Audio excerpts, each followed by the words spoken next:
eksperimentni ajalni ko'rsataman. Yog'ochdan tom qiladigan bo'lsangiz, bitta uradigan bo'lsa, sinib ketadi, chirib ketadi, qurtib tinchitadi. Konteyner materialdan tom qiladigan bo'lsa, bitta uradigan bo'lsa, tuvaldarzi ham qayirib yuboradi. Hech narsa qilmaydiganna bo'ladi. O'zim 80 kiloman, 80 kilo yuk bilan chiqib ko'rsatib beraman. Mana ko'ryapsizlarmi? Zo'ridan bo'ladi, haqiqiy shveler zo'ridan bo'ladi. Aka, ko'chma hojatxonamizdan chiqing aka, chiqing. Nima bo'lsa bo'lsin, osilib ko'rsating aka. Mana 110 kiloli akamizni bemalol ko'taryapti. 1 metr 1 tonnani ham ko'tarib beradi ekan. Hozir biz Farg'onani Quvasoyga kelganmiz, ko'rib turgan joylaringda konteyner materialdan chiroyli qilib yopib beribdi.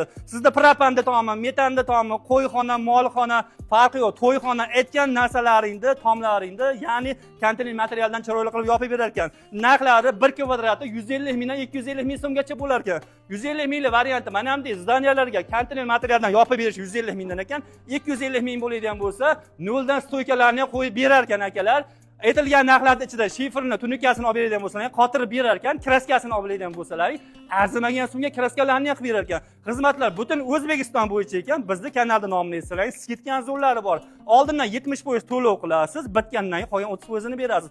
Yotog'ini, oziq-ovqatini qilib bersalaring bo'ldi, tez kunda bitirib berar ekan. Garantiyalar juda ham ko'p. Bizning kanalda nomini aytinglar, skidka zo'rlari bor.